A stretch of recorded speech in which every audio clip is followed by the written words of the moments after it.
Well, here's the latest on the Sports Cub, and I've had to take a few steps backward now. I've got a speedometer on it. We'll have a look at that. That's fastened on nicely, and I've got a cable that reaches and everything. The only downside is, at the moment, I've got no guts in the speedometer drive that was on it, but that's not a problem. I can get a Royal Enfield type speedometer drive gearbox that will be compatible with the clock and should give me readings similar to what I get from that one on the Scrambles Cub. It might be a bit optimistic.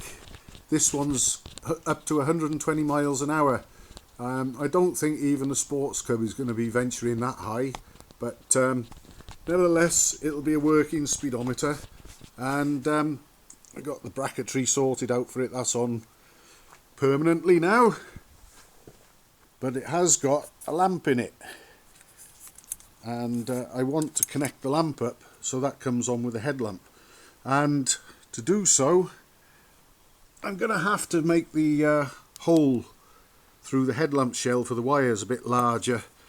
It was already struggling with what I had there, and now I'm going to have another two.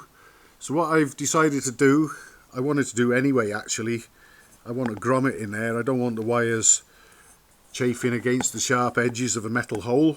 I'm going to enlarge the hole a little bit and then fit a grommet, and then post all the wires back through again and connect them up again, and hopefully that'll be a permanent job done.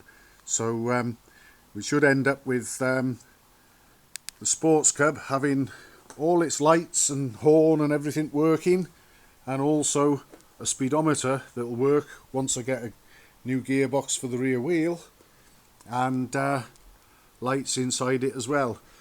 I'm gonna have to see what happens when I get this bike off the bike lift and just make sure that that horn doesn't make contact with the tank at full lock to the left.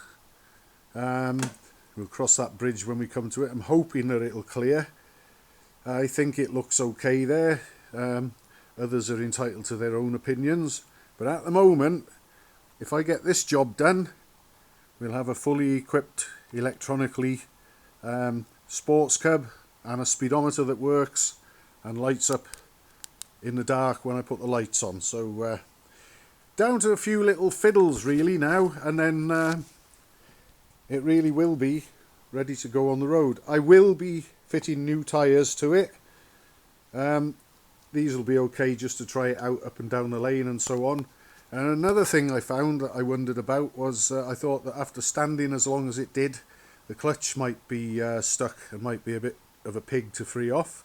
And I thought I might have to go up and down the lane with the clutch pulled in, jabbing at the back brake to try and release it. But I pulled the clutch in the other day and gave it a kick or two, and it released. So that was a bit of a bonus. But anyway, that's where we are at the moment. So I've got to get my drill out. I've got it here with this deburring tool on it, and I'm going to work it around inside that hole in the shell there. Just open that up a bit, put a suitable rubber grommet in, and then put the wires back through, and the job should be a good one.